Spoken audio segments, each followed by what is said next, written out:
Hi all, a very good morning.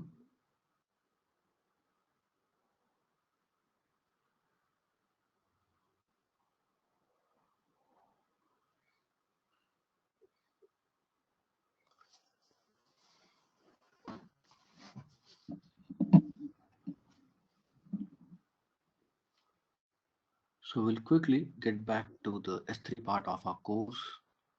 So we were looking at the properties of a bucket.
So let's wait for this console to log in.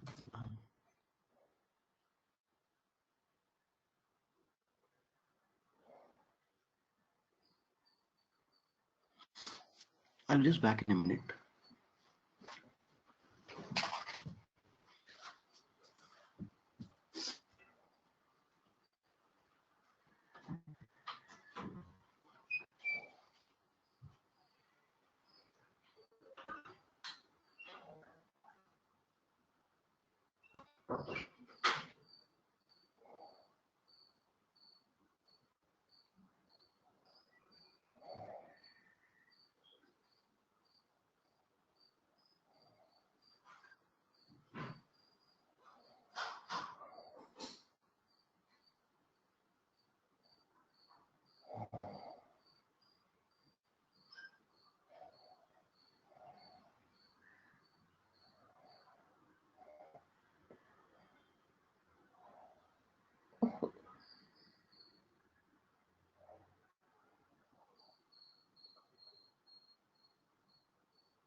Sorry for the delay, guys. So we were looking back at our S3 buckets and we were able to look through what are the properties of a specific object. So if I go into object, each object has got certain properties as well as the permissions. So yesterday we were able to look through what were the properties of each object in terms of storage class, in terms of encryption, in terms of metadata and tags. Apart from that, we were also able to get through a little bit of properties in here.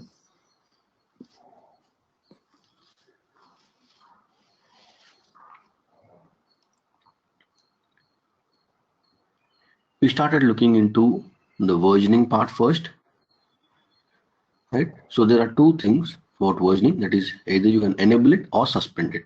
So by default it will be in a suspended mode, and we went ahead and enabled it. So the moment I go ahead and enable the versioning,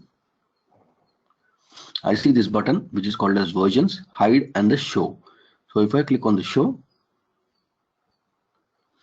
it is going to show me the version of the each and every object here, right? Remember, the version ID will be available only for the objects for which the versioning is enabled. Like if I enable the versioning on the bucket, and after that whatever objects I'm going to upload to this bucket here, only that will have, like specifically this project.txt doesn't have it because it was uploaded before the versioning was enabled. And whenever I click, like say version is a hide, it is only going to show the latest version of the file here, right? So someone goes ahead and deletes this,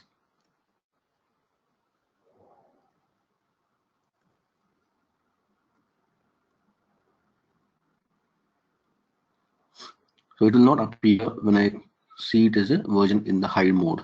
So if I say versions as show, I'll be able to see that there was one file,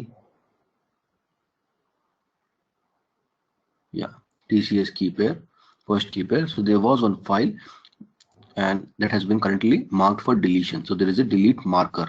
Now if I want to completely delete it, I'll select both of the, I'll select the and delete it. If I want to permanently delete it, now if I just delete the delete marker, it is going to retain the object back.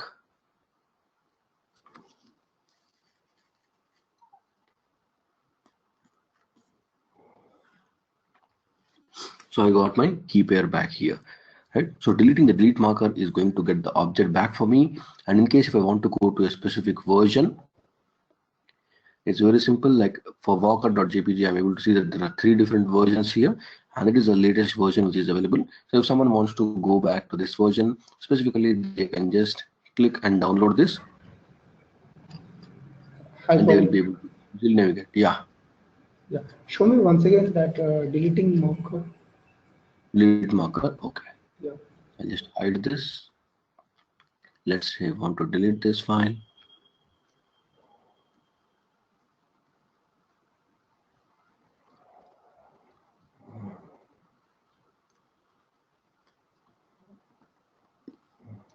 So this is the delete marker. Since this file has been actually deleted, tcs first keypair.pem. So if I say hide, you are not able to see that file name here, tcs first keypair.pem file name. Right? I only have 3 plus 3, 6 objects. Now if I go back to show, and I'll click on this delete marker and delete that. So deleting the delete marker specifically is for object. So if I say hide, there we go. Right? I retain my object back.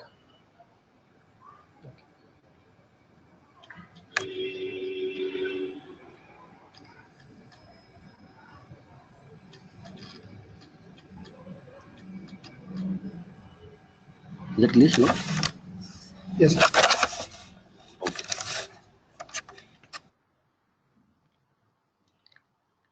So that was all about the versioning that we learned. And next, we are going to see what is server access logging. Now, At times it becomes really important that we want to log all the requests that are coming to my bucket. So let's say my company wants to track out who's accessing this bucket, what is the action they are trying to do, and each and every activity that is happening on this bucket needs to be checked out. So I'll go ahead to server access logging. I'll just say enable logging, and this is going to enable the logs. But it asks me, where do you like to save the logs? Now, if we talk about this bucket AWS 2017, this is in which region? I'll just check it out. So this is in Asia Pacific, Mumbai. Now in Mumbai, I also have test AWS 2017 as one more bucket, right? So if I go ahead and open this and go back to properties and click on server access login,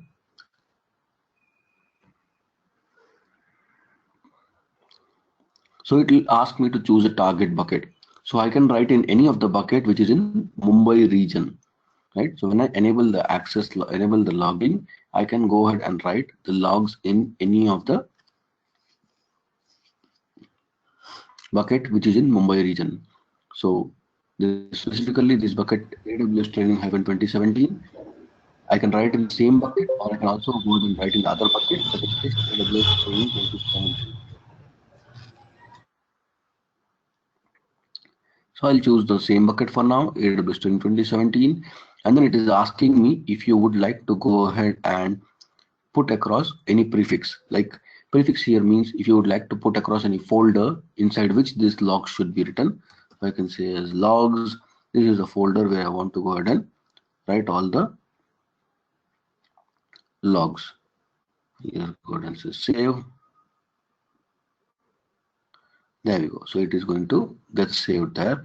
All I have to do is go ahead and just ensure that I'll have a folder with the name logs here.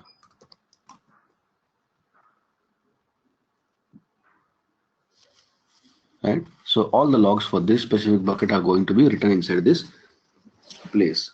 So it might take a little while for us to retrieve the logs. Usually it takes 30 to 40 minutes or maybe more than that sometimes to get started with the logs inside a specific bucket.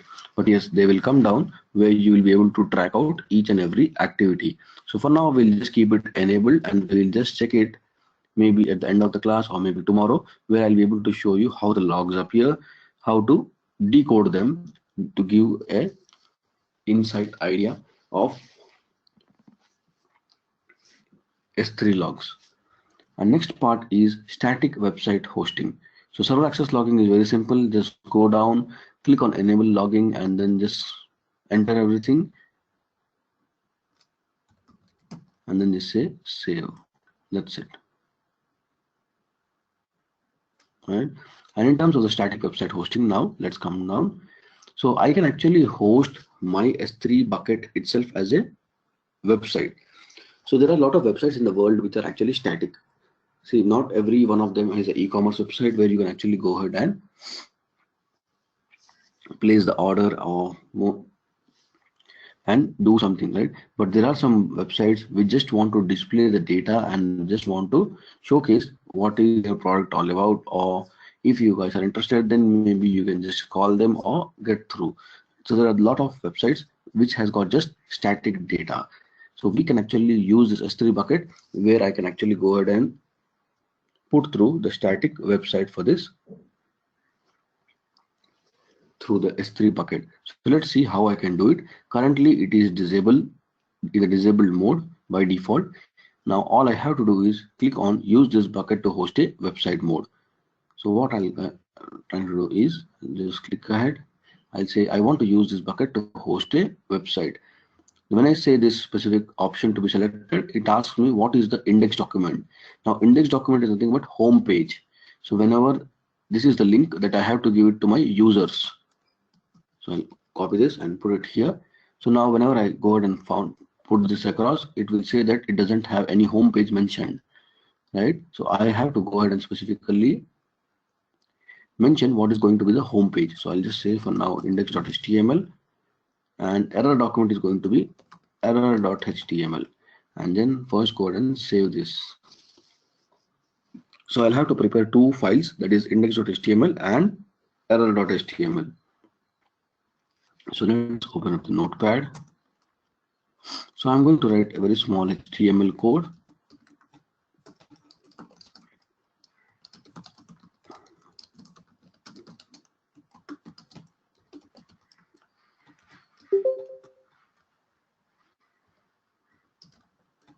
Right, so this is a very small HTML code in one line, which is with the opening tag of the HTML, and then I'm using the header h1 and closing the header h1 and closing the HTML tag. So I'm just writing one straight line which says this is web page from the S3 bucket. So I'm going to save this as file, save as, and I'll go ahead and save this as index.html file.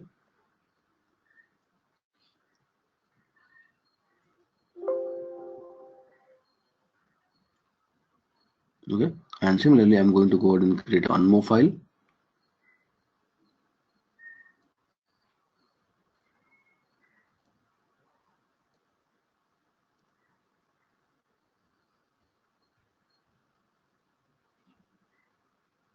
Yeah, so I already have error.html. Let me show you what is there in it.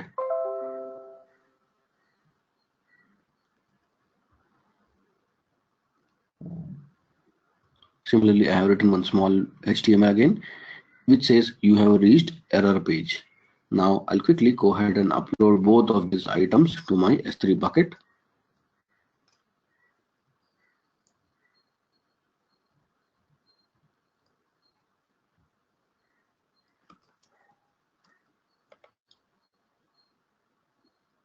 And I'll quickly go ahead and say upload.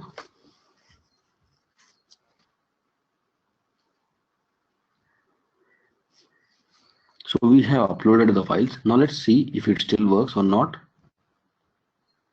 It still doesn't work because it says now the access is denied. File is there, but the access isn't there.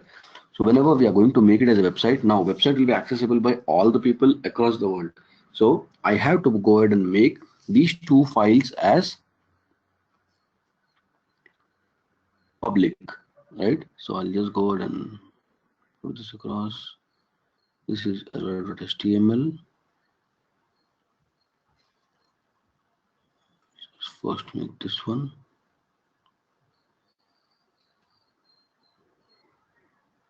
So here we have the option directly make public.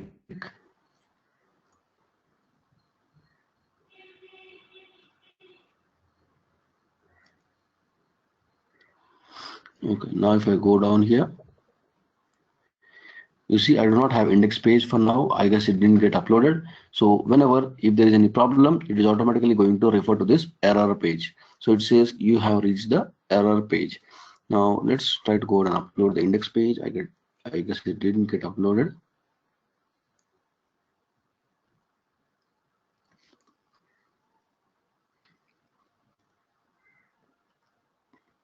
So I'll go ahead and make this public as well, and then say make public.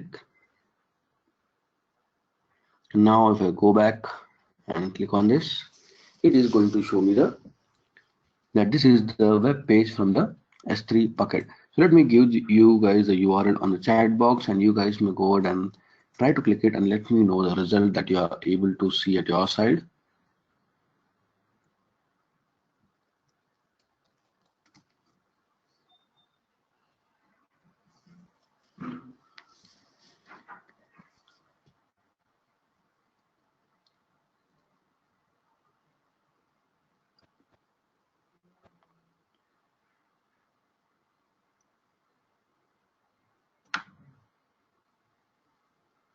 Right, so it works. So basically it is helping me to host it as a website. So now, as I just said, whenever I'll give it to my colleagues or friends to refer saying it, hey guys, I have hosted a website, so this is the link. Right now, whenever we do that, so this is the website link that you're going to give. Now if you look at very keenly on this link, it is very easy to decode. Now any bucket that is hosted as a S3 website, it will have a HTTP protocol because it is going to be available publicly, and HTTP:// here. Now AWS training 2017, what is this? This is specifically the name of bucket dot s3 hyphen website. So this is going to stay constant, and then the region name, and then Amazon AWS.com. Right? So this is how the link is basically built to it. So first the bucket name comes in here, and second the region name comes in here. So sometimes in the developer exam, or as well sometimes in the solutions architect associate exam, they do give us the name of the bucket and the region, and they ask us to find out the correct option from the listed choices, that which is the correct one when the website is being hosted on the S3. So which of the link is correct one? So you just have to remember how the link is built. Specifically, this will have a HTTP protocol, and if I'm just going to share directly the object, let's say, oh, this is index.html, but if I just make this as a public, and if I want to just share this specific link of the object, that will be always in the HTTPS connection. You see, this is HTTPS. If I'm sharing a single object which is publicly available, always it will be a secure protocol from the S3. But if you're trying to use it as a website, then it is going to be a HTTP protocol, and then which it will be bucket name followed by .s3 website followed by .region name .amazonaws.com. Now let me help you to decode with the specific object as well. So I'm going to put this across here. Now whenever we are trying to make the specific object to be publicly available, this is going to be in HTTPS protocol, and then S3 dot, this is going to the region name AP South 1 AmazonAWS.com / now bucket name.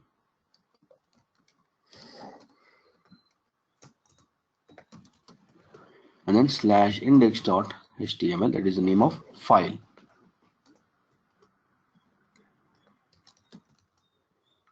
Right? So this is how we will be able to easily decode what is there in the URL. So if we talk about the URL of a S3 website, this is how it is going to be. And if we talk about the URL of a specific object in a bucket, this is how it is going to appear.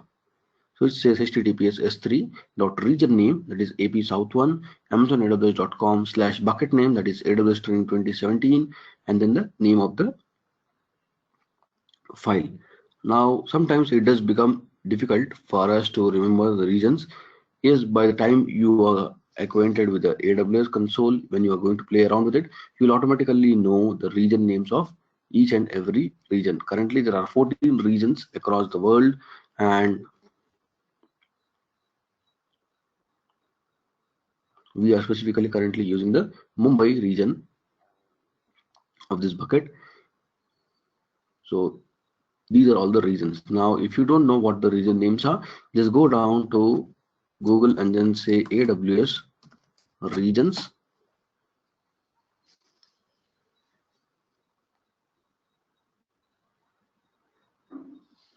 and you will be able to see the very first link. I'll just go ahead and click on regions and endpoints.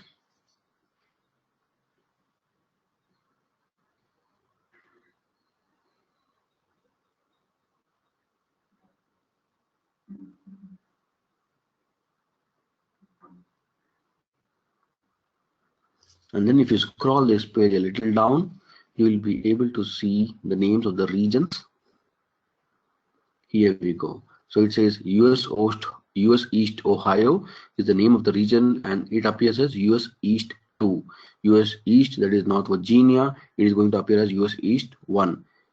Asia Pacific Mumbai is AP South 1. Similarly, there are other region names so which are being given here. So South America comes with SA-East-1. So as and when we are going to learn more about the AWS, automatically we are going to get acquainted with the region names. There's nothing to worry about it. So you will learn easily about how these regions are being classified through.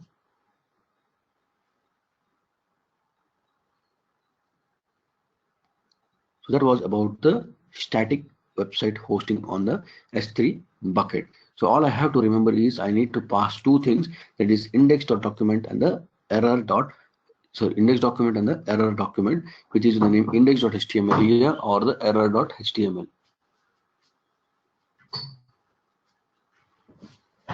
Right? I'll go and click on cancel here.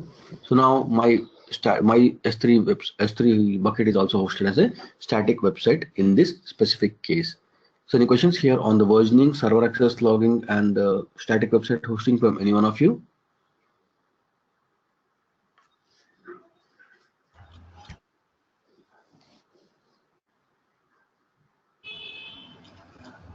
Yeah, it's static web hosting. Mhm. If we have encrypted one HTTP, it will be changed to HTTPS. Can we make it manually changing to HTTPS? Yeah, for that we need to have some SSL certificates in between, and then we should be able to make it. Okay.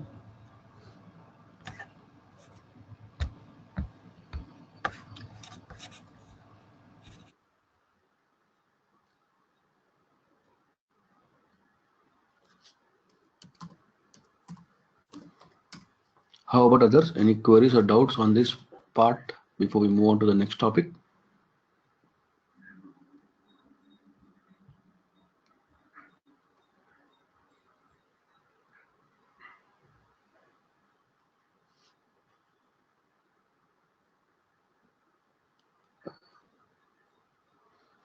Okay,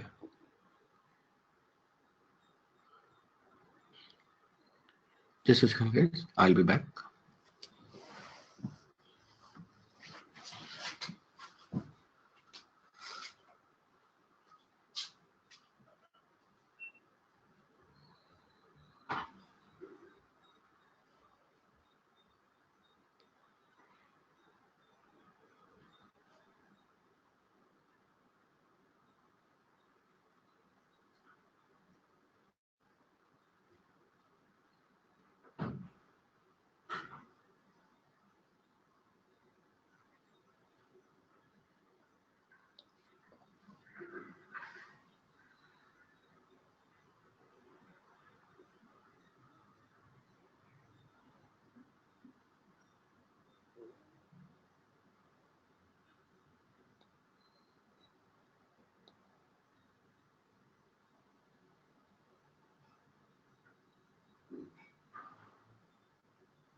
So the next part we are going to look in is at the object level logging.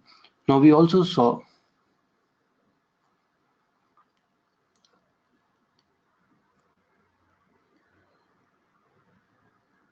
when we went into a specific bucket here and then into the object. So here we do not have any specific logging for each object.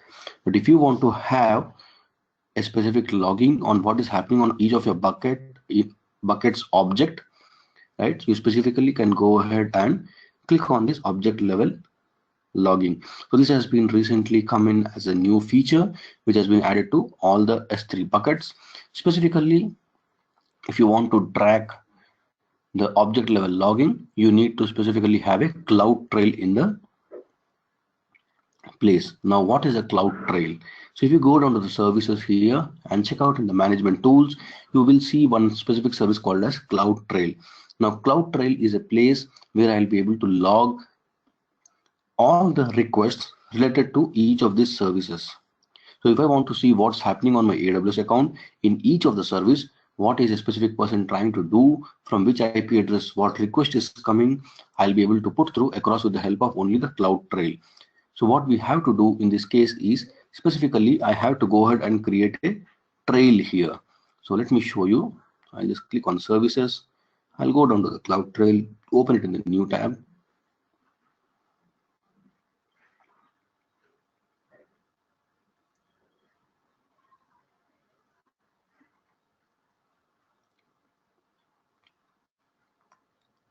Right. So I had actually created a couple of trails some time back. So it is basically showing me the log here, right? So it's basically showing me what happened to some of the things in the EC2 snapshot, what happened to some of the things in the AMI. So it is basically giving me some things as a part of dashboard. If I can also go down to the trails. Okay, so currently I do not have any trails. So specifically I can go down and create a new trail. So this will be for our S3 bucket, and this S3 bucket is going to be object level logging. So I'll just say S3 object log, and is asking me, would you like to apply it for all regions or not? I'll say no for now. And then it is asking me, would you like to go ahead and read and write all the events?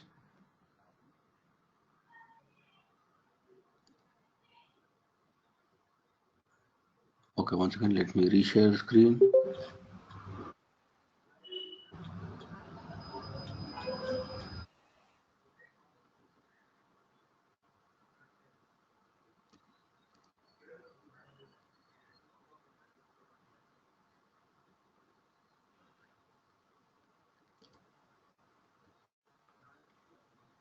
So let me come back from the start. So here is the cloud trail, which is actually available in the part of management tools. I'm just going to go ahead and click on the trail here.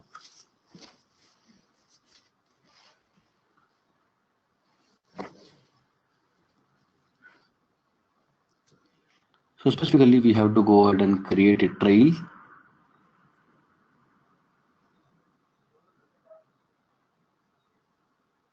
So in the trail, I'll be able to click through and get here. So specifically, I have to give the name of the trail, and that trail name will start appearing here in the specific bucket when I try to check it out in the drop down.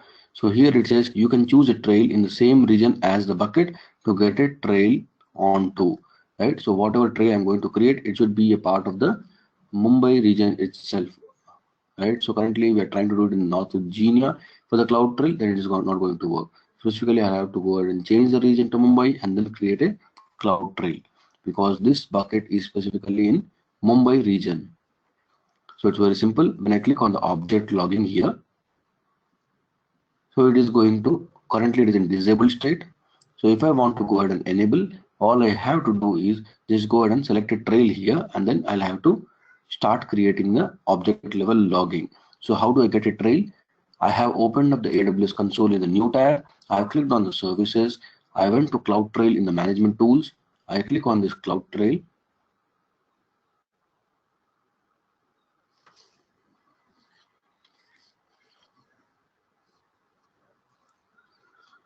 and specifically the third one here, or you can also see a direct button of creating a trail. You can click on create trail, and it is going to ask you the trail name with what you want to get started with. So the moment you go the trail name and go ahead and save this, you will be able to get a name of the trail which will start appearing in this drop down of the list. And it says you can only choose a trail in the same region as the bucket. Since our bucket is in Mumbai region, I have went ahead and selected the Mumbai as a region here, and then I am going to create a trail. Right, so if I have the trail name, it is going to appear on here, and it's going to ask me whether you would like to record all the events, or whether you would like to record only the read events or only the write events. So if I want to record all of them, I'll click both read and write, or if you want just to record only the read events, you will be able to do so. Now, Cloud Trail basically is a place where I can store the logs. And second thing, why I would do this, basically I would need an object level logging. So it is going to tell me about each and every object. So who is trying to read that specific object, at what moment of time, what was the kind of activity that has been taken care on each of the object. Right, so server access logging is basically about the bucket, but object level logging is about each and every object in detail. So that is the difference between the object level logging and the server access logging. So server access logging is just going to say that so and so person tried to come in at so and so time, and he tried to update some object with the name this. But if you want to see in very detail what happened, whether it was a read, whether it was a write operation, what happened through, so you will be able to get through the object level logging for each specific object.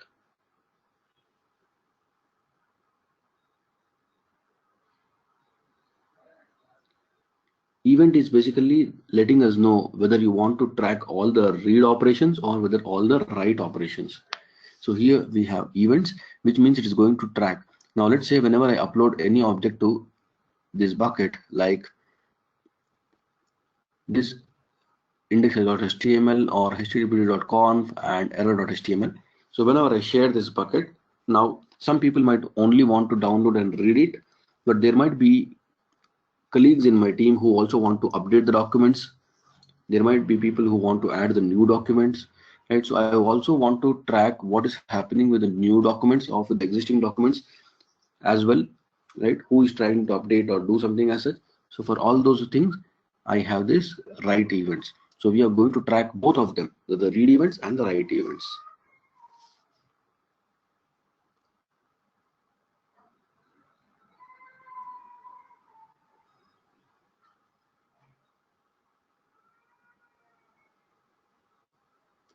So any queries on the object level logging from any one of you?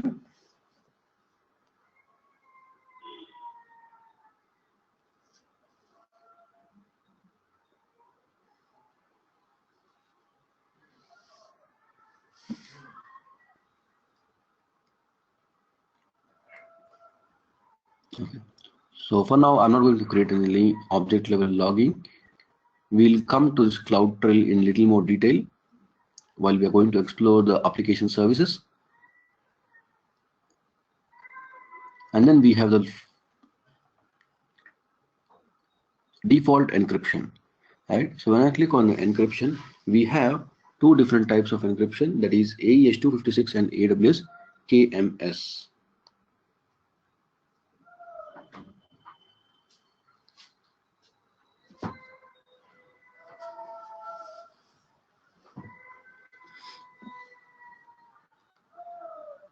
Yeah, Rahul, can you explain your doubt? Like what was the thing that you were not able to understand through?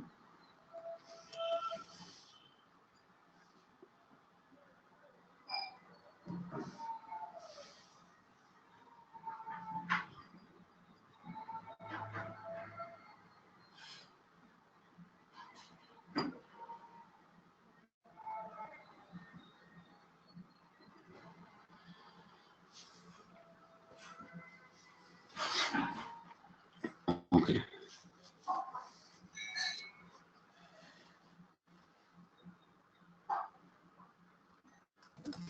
So usually what we do in S3, we have something called as bucket, and inside each of the buckets, I'm going to put the objects, right? So now if you want to track the activity on the bucket, who is accessing your bucket at what point of time, what he is doing, you will be able to do everything from the server access logs.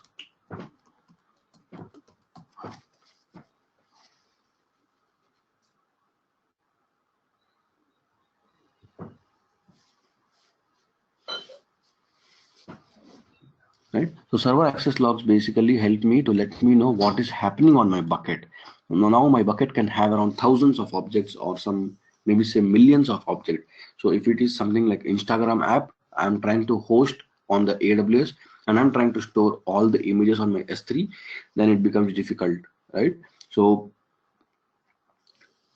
it is not going, then what is happening on my bucket and everything. So to track through, I'll be able to just get an overview from bucket, that is server access logs. But what is happening with each of the object, let's say I want to see who commented at what moment of time on my object, or what is it trying to do, right? So Instagram app is basically something like Facebook. Once you upload the photo, you'll be able to like, you'll be able to provide the comments, you will be able to also tag the people and other things, right? But if you want to check out each and every activity of what is happening on the object, that is where you will come into object level logs, right? So object based logging is available as well, but for that you need to have a cloud trail in place. So for server access logs, we do not need anything. I just need a name of S3 bucket where I'm going to store the logs, and for this I need a cloud trail. So I need to create a trail first, and then I'll be able to record all the activity of each and every object in that specific cloud trail. So now is it clear, Rahul?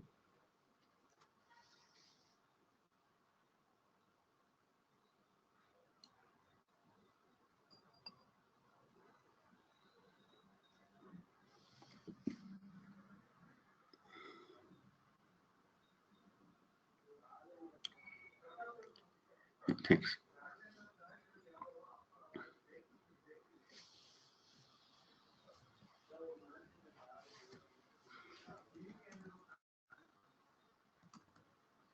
So the next thing is about the encryption part. So I guess we just went through the encryption yesterday.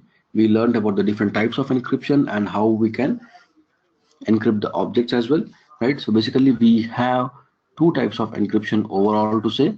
One is while the data is in transit. So whenever the data is being transferred from one place to other, like I'm talking to you guys over the internet, and the data is actually reaching to you guys over the other end, right? So while I'm talking to you guys from here, and it is going through my internet connection, so complete data is basically secured, and in a secured format we are able to talk to each other, right? Specifically, we have all the connections which are in HTTPS format here, right? So these are all basically the secured connections. So whenever the data is in transit, I can basically encrypt it. What are the methods with which I will be able to encrypt? That is using the SSL or TLS. And when the data is at rest, right? Like if I already stored my data in the S3, or maybe inside my hard disk of a computer or a laptop, which means it is already at rest. So there are various methods in the at rest. So specifically, the first one is server-based encryption,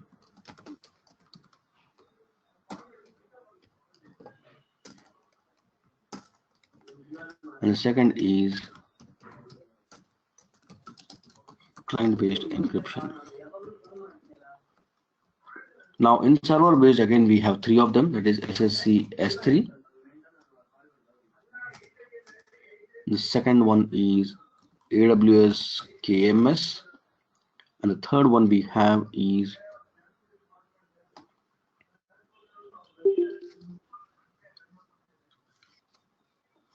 one sec. I just open that slide here.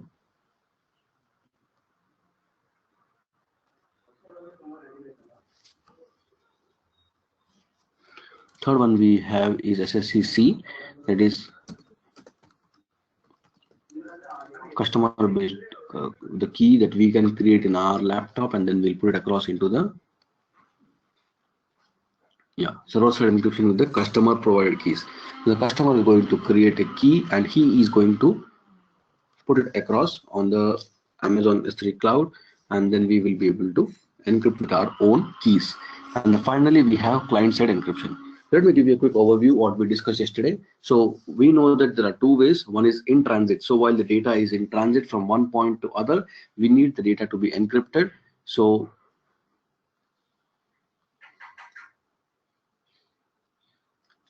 we basically go ahead and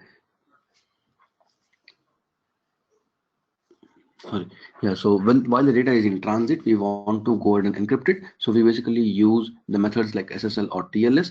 And the second way is at rest. Right? So when the data is at rest, I have two methods, that is server-side encryption as well as the client-side encryption. So when we talk about the server-side encryption, we have three things, that is S3 managed keys, that is called it as SSC S3, or server-side encryption with S3 keys. Right? And the second one is AWS KMS, that is AWS Key Management Service, and the third one is server-side encryption with the customer provided keys, that is SSC.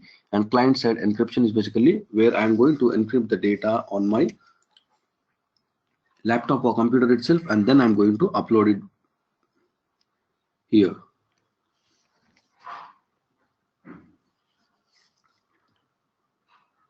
So TLS is basically stands for the transport layer security, because we are trying to transport the data. So it's transport layer security, TLS stands for. So in our S3 bucket, we have only the two methods which are available. Here we have AES-256, that is nothing but SSC S3, and we have AWS KMS. There are only two types of encryption which have available in the S3 buckets for any object. Now yesterday we also discussed about SSC S3, how it works. Basically I'll have an object, and this object is basically encrypted using a key, and this key itself is encrypted using some other key. Right, so this is SSC S3, and AWS KMS is also again the same. All I have to do is create a, in the AWS KMS, what is the extra feature we get it? We get a log of this key, when was it used, by whom it was used, from which IP address that was used, right? So for that, Amazon is going to charge us a little higher. So in order to use KMS, I'll get this extra feature. Everything remains same. So I have an object, we'll have a key with which the object is going to get encrypted, and then there is some other key which is going to also encrypt my key. So even if someone gets a hold of key, they'll not be able to directly decrypt the object as such. And I'm also going to get extra feature, that is logs, or the audit we can say, which is actually going to help me with who has used this key at what point of time, from which IP address, and what action he has been trying to take through. So in the AWS KMS, it is almost same as SSCS3, but I get extra features. And in SSC-C, that is customer provided keys, and then we are trying to encrypt it. So I am going to create a key in my laptop or my computer using the tools like McAfee or any other third-party tools, and that key I'm going to give it to the Amazon, and using those keys I'm going to encrypt the complete objects. And in the client-based encryption, basically I'm trying to encrypt every object on my computer or laptop itself before uploading it. So that was all about the encryption here. Now moving towards the advanced settings.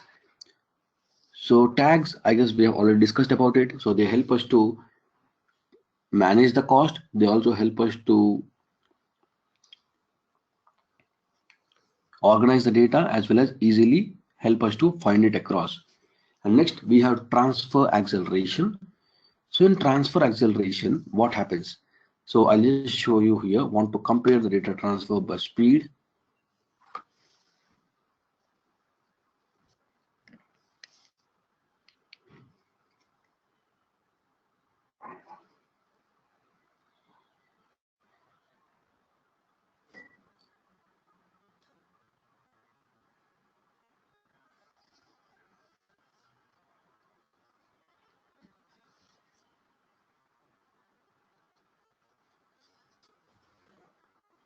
Okay, so before we can understand what is S3 transfer acceleration, I would just like to give you a short overview on what is called as edge location.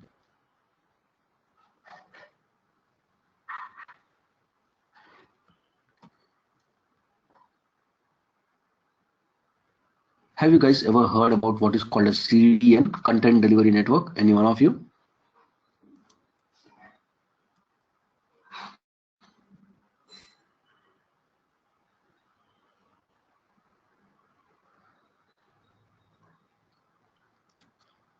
Okay, it's very simple topic, but yes, worth enough to know what is CDN. So CDN basically stands for Content Delivery Network. Now what happens with the help of Content Delivery Network? So it is basically a system of distributed servers that delivers web pages and other web content to a user based on geographical location. Now, whatever web pages I'm going to visit, it is basically going to be with the help of my geographical location and origin of web page. So it is also going to look from where the origin of the web page is being.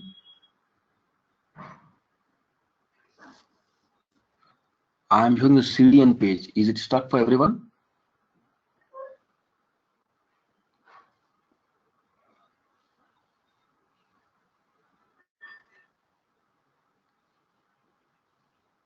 Yeah, I'm still on the CDN web page. The CDN page where it is showing the what is CDN. There is a slide. Okay.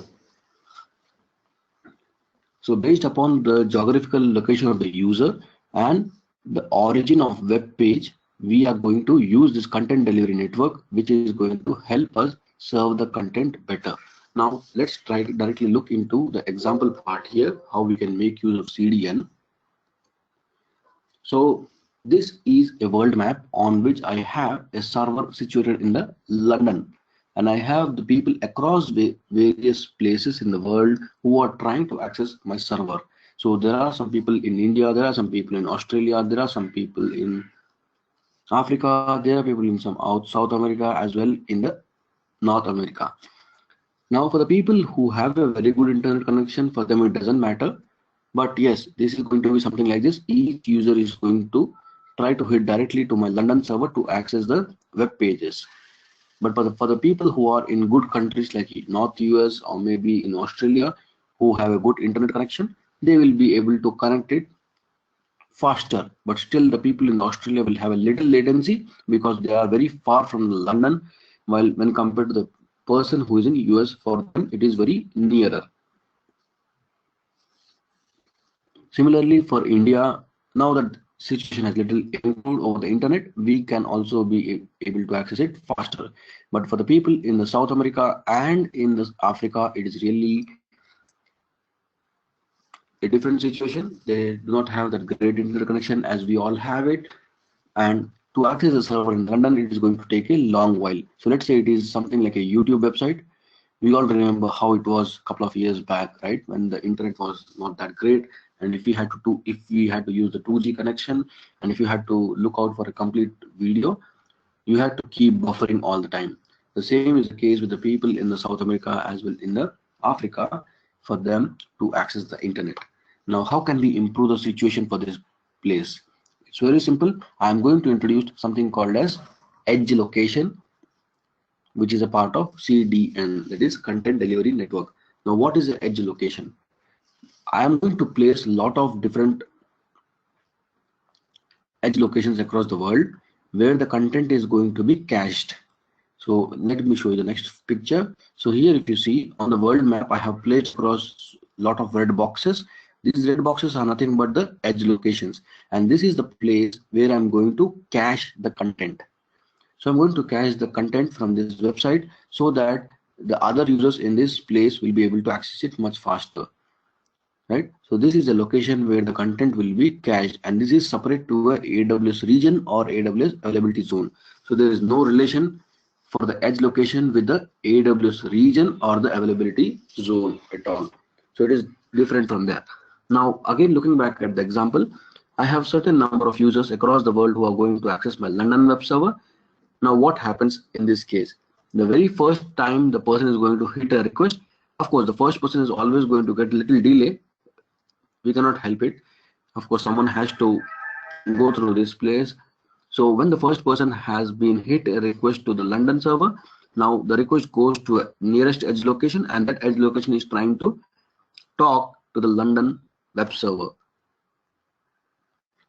Now that the content has been already cached inside this specific edge location, if I click, if the second user comes into the picture and is trying to access the London web server, he doesn't have to travel all the way until the London to get the request served, but then he can get most of the things served from the edge location itself. So in this way, I'll be able to improve the situations for the people who are in the South America or in Africa or maybe in the India as well, where they have a little slower internet connection, right? So wherever the internet connections are a little slow or not that great, these edge locations can help us to improve the situation. In India specifically, we have two edge locations currently. One of them is in Delhi and one of them is in Chennai. So there are two edge locations in India as well. So remember, these edge locations are very different from the availability zones and the regions. When we talk about the region, it is in Mumbai, and each region has got minimum 2 availability zones. And currently, when we talk about the edge locations, there are 75 plus edge locations available across the world. And yes, we are going to do a practical lab on the edge location, where we are going to host some images on one of the S3 buckets. Let's say S3 bucket is somewhere in North Virginia. We'll put it in US somewhere here, and we are going to see how we'll be able to access those images using this CloudFront. We basically call it as a CloudFront service. So CloudFront is a service which is going to help us load the data onto the edge locations in the AWS. So AWS CloudFront can be used to deliver the entire website, including the dynamic, static, streaming, and the interactive content using the global network of edge locations. Today, if you see the hotstar.com, right, where you will be able to see the live streaming of the matches, Hotstar is actually hosted on the AWS, and they do make use of this CloudFront, with the help of which they're also able to show us this streaming content. So any live cricket matches that are going through, or any videos that are already, if you see some episodes of the specific serials or the daily soaps that are already available, even those are actually available with the help of this CloudFront. Even Google makes use of this CloudFront on the YouTube. So any moment that the new trailer gets released, the first person has to go ahead and hit the request, but after that it will be everything from the edge locations, right? So it really helps them to save a lot of cost in this case, because I do not consume the CPU cycles of the main server anymore. Now, if a new trailer is released in the India, let's say some movie is going to get released, they have released up a new trailer, and we do see that within a couple of days they are able to achieve some millions of views, right? And we also see that the content loads much faster than the normal way. That is because of edge locations. Most of the content gets cached because the same video has been seen repeatedly by lots of users. So the content is being cached on the edge location, and now whenever you are going to hit a request in the YouTube, basically it is going to load the content from your nearest edge locations. Google has their own edge locations, Amazon has their own, each of the company has their own edge locations across the world.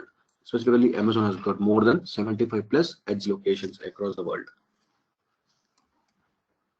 So we are going to do a practical lab on this, but maybe not now, maybe after we cover up the EC2 section, we are going to learn about that S3 part, and then in the final project, when we are doing it, we are going to combine our virtual servers along with the CloudFront, and then we are going to see how I can deliver the content of my web server via CloudFront. So using these edge locations, we can also make use of one more thing in the S3, that is about transfer acceleration. Now, what is transfer acceleration? Transfer acceleration is nothing but I'll be able to load the data much faster onto the S3 buckets. So if you see, I had opened this page earlier itself.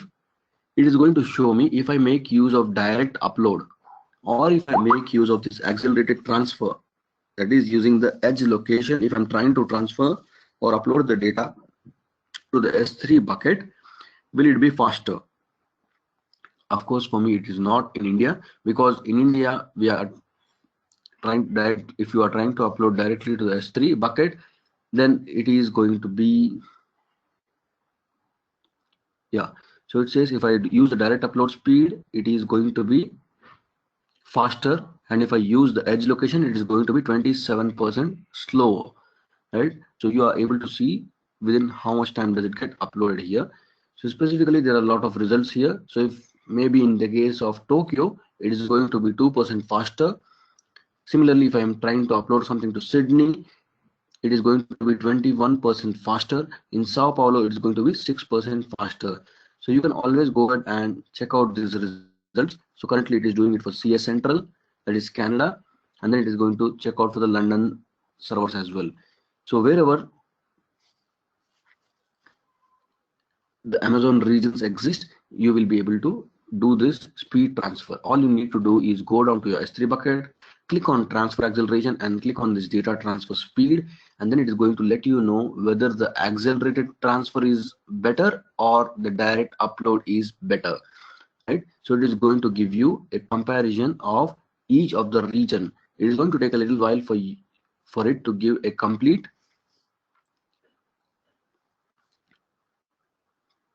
performer here. So while we were trying to discuss about that feature, it gave me all the result, right? Sometimes the direct upload is feasible, sometimes the edge locations are feasible to upload the data.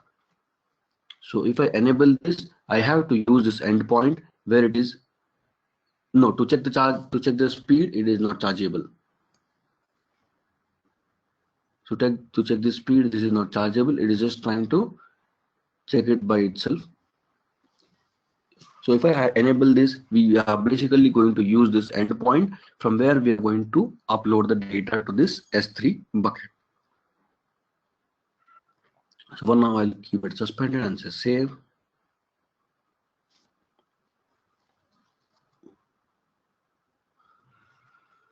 And then next we have something called as events.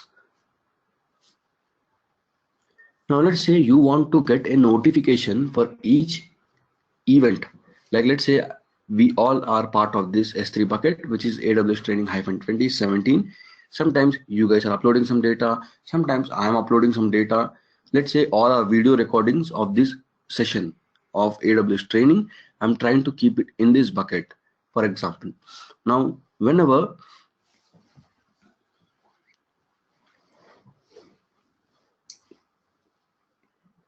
I upload any new object, like let's say every day we go through training. So let's say whenever I upload a new training video, you guys should automatically get a notification saying that a new video has been uploaded, right? So how can we enable this? So specifically we have something called as events, in which I can go ahead and create notifications. So I'll add first notification, and in this it asks me the name of the notification. So I'll just go ahead and say new object, add as the name of the notification. So here we have something called as put request, right? So anytime I'm going to put a new object, right? So it is basically a put request. So anytime I'm going to go ahead and put a new object, I want to send a notification. So SNS is basically a place with the help of which I'll be able to send a notification. SNS is basically simple notification service, right? So using this, I'll be able to send across the notification whenever the new object is being added to this S3 bucket. Now you will be able to track all these kind of different events. It's not just put. If someone is also trying to delete something, I can send a notification to myself saying that, okay, if someone is trying to delete the data from this bucket, I should get a notification. So in the SNS, basically we have to go ahead and configure who is going to receive the notification. Specifically, I have got a couple of SNS topics.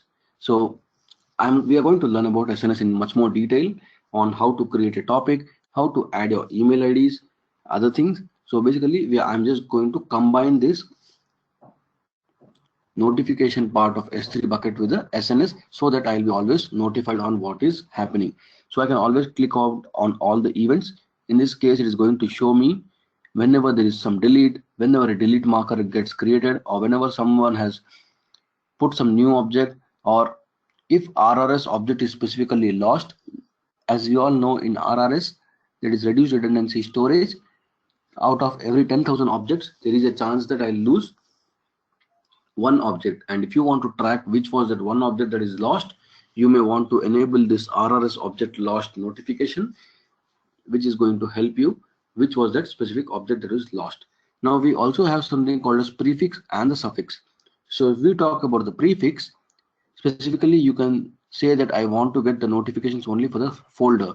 Like we have a logs folder inside this bucket. So I want to just track only that.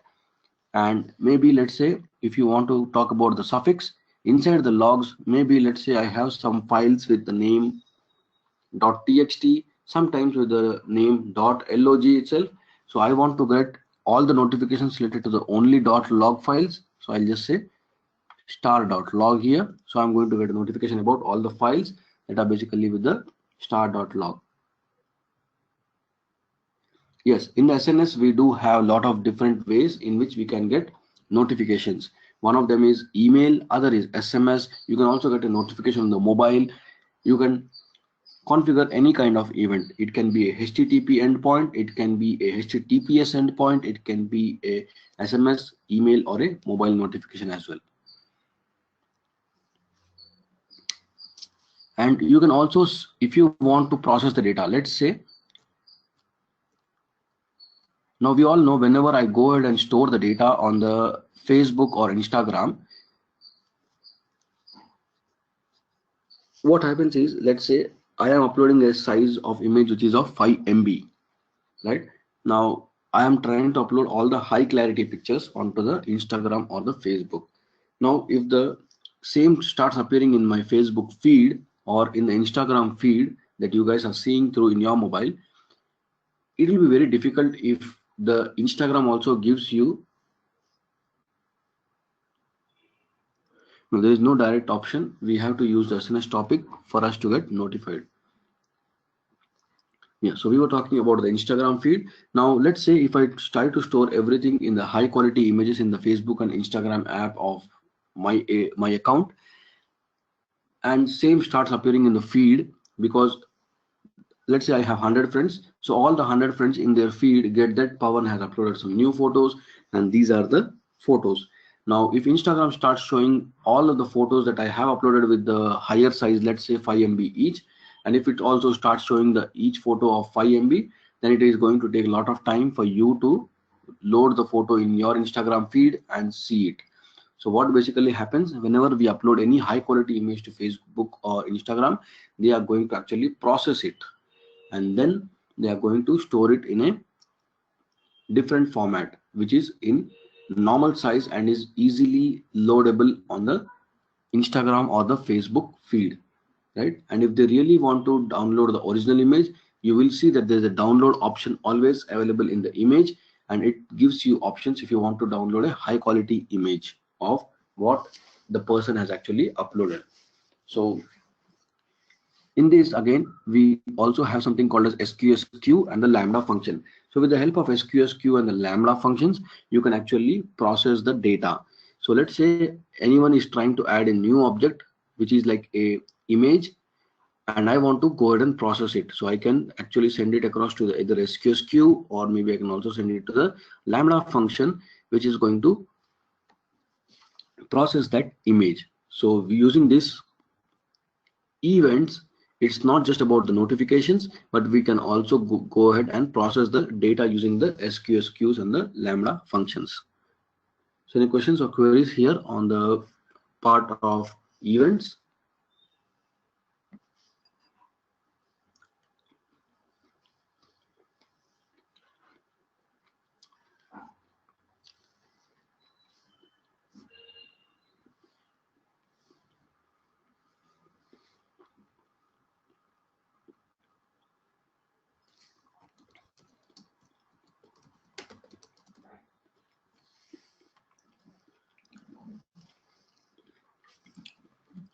We are going to do a detailed lab in SNS, but however, I'll just like to give you a very short introduction about how SNS works. Now, you all guys would have used YouTube, right? So now in the YouTube, what we have something called as channels. right? So if I go down to YouTube, let's say,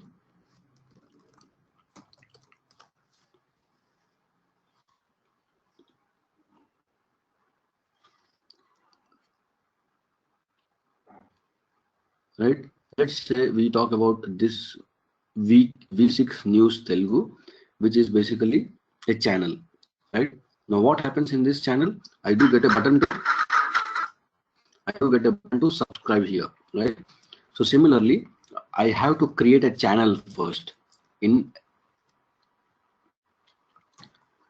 AWS SNS, we call it as a topic, right? So I have to create a topic first, and inside these topics, the people can subscribe. So once they subscribe, they can click here. If I, let's say, if I go ahead and click on subscribe here, currently I have to sign in. So if I subscribe here, you will be able to see a small bell button here, which means whenever this channel is going to upload a new video, you are going to get a notification saying that V6 channel has uploaded a new video. Maybe you are interested to see that across. Similarly, what happens in the AWS, you have to create a topic and people are going to get subscribed to the topic, and if they are already subscribed, then they are going to get the notifications.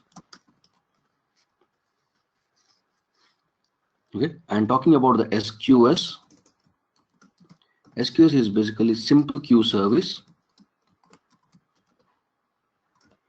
and Lambda is basically a function as a service. So when we talk about the SQS, basically it is basically a queue where I can store the messages. Okay, so let's say I am trying to upload some text document to the S3 bucket, which has got some steps. There are some steps like step number one, step number two, step number three, step number four. So in step number one, I have written saying that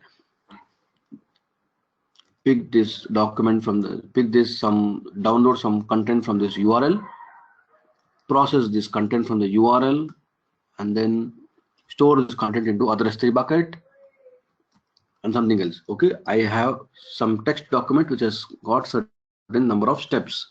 So that is basically a message. So I'm going to send that message to simple queue service, and there are going to be some virtual servers which is going to pick up this message from the queue, and it is going to process it across, right? So if I have some messages that are in the S3 bucket, I can send them to the simple queue service, which is going to store them and get them processed with the help of our virtual servers. Now when we talk about the Lambda, in Lambda basically I'm going to write a code either in Java or Python, or some other languages are also supported. So maybe let's say I want to write some program, as we were talking about the Instagram app. So whenever the new photo gets uploaded to my S3 bucket, I am going to use this Java language or a Python language in which I have already written a code saying that if you find out any image with star.jpg which is going to get uploaded to my S3 bucket, please go ahead and process it to an appropriate size which is required for my application. Right, so it can be a Facebook application, it can be an Instagram application, it can be a Snapchat, it can be Hike, it can be anything else. Right, so basically we are processing the image here. So that is how SQS and the Lambda are going to help me out. Any questions before we close for the day?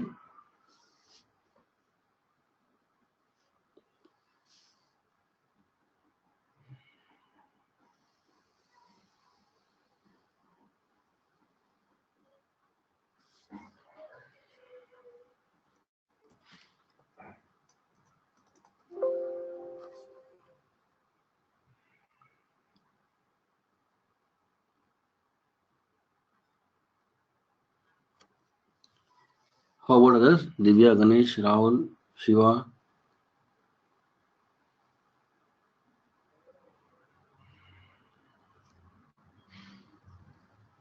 SQS we are going to learn in detail, but lab, no, we are not going to cover lab in the SQS. I'll try to see if provided at the time we'll try to do a part of lab in SQS. Lambda we are going to do it as a part of our EC2 section. We are going to go ahead and explore the Lambda part. So we are going to do a very small example in the Lambda, nothing to worry about it. So CloudFront, we are going to do a lab. So we are going to do a very small example in the Lambda. So we are going to do a very small example in the Lambda, nothing to worry about it. So CloudFront, we are going to do a lab SNS, we are going to do it practically. Lambda, also we are going to learn it. But those topics are just for introduction at this moment. With the S3, how I can collaborate them and what can I do with them. We are going to do about them in the lab as a part of our application services or the other services that we are going to learn in upcoming next days.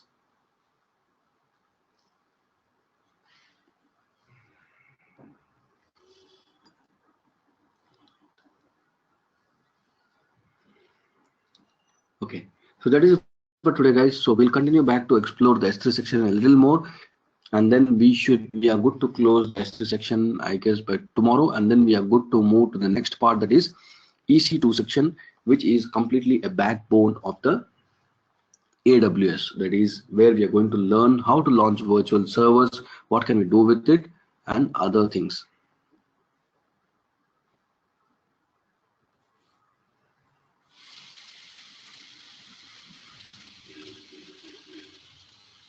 Thanks all. We'll meet back again tomorrow at the same time in the morning, and we'll continue to explore the S3 part. Have a great day.